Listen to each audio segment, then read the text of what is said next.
அண்ணே வணக்கம்ண்ணே. இந்த மேலே போட்டிருக்க Chevrolet Enjoy pure own board 2014 model 2 ஓனர்ண்ணே. வண்டி இன்சூரன்ஸ் கரண்ட்டில் கிடையாது. 1/10 ஓடி இருக்கு. டயர் நாலுமே ஒரு 70% 80% இருக்குண்ணே. வண்டி இன்ஜின் இன்டீரியர் பாடி லைன் எல்லாமே நீட்டாக இருக்கும். அடிபாடு ரீப்ளேஸ்மெண்ட் எதுவும் கிடையாது. ஏசி ஒர்க்கிங்ண்ணே. ஏசி போகிறதுக்கு பக்கா ஒர்க்கிங்கில் இருக்குது. வண்டி இருக்கிற ஆசிரியஸ் கண்டிஷனுக்கு வெளி ஃபைனலாக 245க்கு கிடைக்கும்ண்ணே. வண்டி சென்னையில் பார்க்கணும். 245க்கு தான் கிடைக்கும்ண்ணே. யாருக்கு ஐடியா இருந்தால் கால் பண்ணுங்கள். அண்ணே வணக்கம்ண்ணே. இந்த மேலே போட்டிருக்க Chevrolet Enjoy pure own board 2014 model 2 ஓனர்ண்ணே.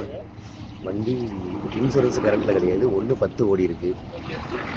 Tyre நாலுமே ஒரு 70% 80% இருக்குண்ணே. வண்டி இன்ஜின் இன்டீரியர் பாடி லைன் எல்லாமே நீட்டாக இருக்கும். அடிபாடு ரீப்ளேஸ்மெண்ட் எதுவும் கிடையாது. ஏசி ஒர்க்கிங்ண்ணே. ஏசி போகிறதுக்கு பக்கா ஒர்க்கிங்கில் இருக்குது. வண்டி இருக்கிற ஆசிரியஸ் கண்டிஷனுக்கு வெளி ஃபைனலாக 245க்கு கிடைக்கும்ண்ணே. வண்டி சென்னையில் பார்க்கணும். 245க்கு தான் கிடைக்கும்ண்ணே. யாருக்கு ஐடியா இருந்தால் கால் பண்ணுங்கள்.